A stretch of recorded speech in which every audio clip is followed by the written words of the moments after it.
Hi friends, നമുക്കിന്ന് ഗുലാബ് ജാമുൻ ഉണ്ടാക്കിയാലോ? അതിനായി ഒരു പാക്കറ്റ് ഗുലാബ് ജാമുൻ പൗഡർ എടുക്കുക. മാർക്കറ്റിൽ അവൈലബിൾ ആണ്.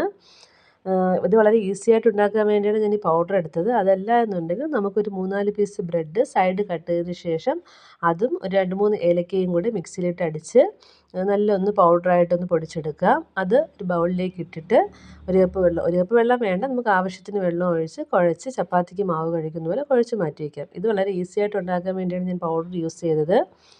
അതിന് ഒരു ഏലക്കയുടെ മണമൊക്കെ ഉണ്ട്, വളരെ ടേസ്റ്റിയാണ്. അത് മാറ്റിയതിന് ശേഷം നമുക്ക് 5 മിനിറ്റ് റെസ്റ്റ് ചെയ്യാൻ വെക്കുക. അത് കഴിഞ്ഞതിന് ശേഷം നമുക്ക് ചെറിയ ബോൾസാക്കി മാറ്റി വയ്ക്കാം. വളരെ കുഞ്ഞു ബോൾസാക്കിയാണ് എടുക്കാനുള്ളത്.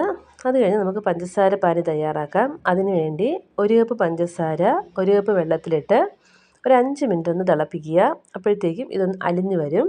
ഈ സമയം നമുക്ക് ഒരു ചീനച്ചട്ടി അടുപ്പിൽ വെച്ചതിന് ശേഷം അതിലേക്ക് ഈ സമയം പഞ്ചസാര പാനി അടുത്ത സ്റ്റൗവിൽ തിളച്ചുകൊണ്ടിരിക്കുകയാണ്.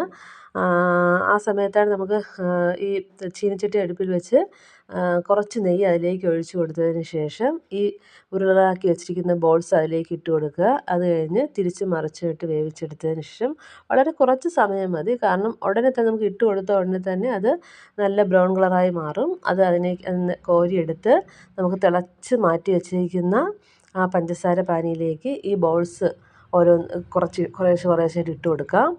അത് കഴിഞ്ഞ് ആ ബോൾസ് പഞ്ചസാര പാനിയിൽ കിടന്നത് നല്ല വലുതാകും. അതുകൊണ്ടാണ് നമ്മൾ കുഞ്ഞു ബോൾസാക്കി എടുക്കുക എന്ന് പറയുന്നത്. വളരെ ടേസ്റ്റാണ്.